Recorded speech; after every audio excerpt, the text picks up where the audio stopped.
So let's figure out what we have when we have 1/4 of 8. So we have a fraction 1/4 of the whole number 8.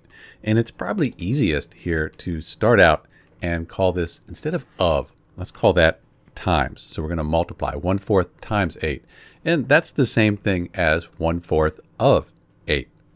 And instead of 8, let's take this 8 here and let's call it 8 over 1. Because 8 over 1 is still 1. But now the numerators, they line up, denominators line up. And when we're multiplying fractions, we multiply the numerators and then the denominators. 1 times 8 is 8. 4 times 1 is 4. And the answer, 1/4 of 8, or 1/4 times 8, is 8 over 4. We can reduce this further because 8 divided by 4 is 2. 4 divided by 4 is 1. And 2 over 1 is just 2. So 1/4 of 8, that turns out to be 2. This is Dr. B. Thanks for watching.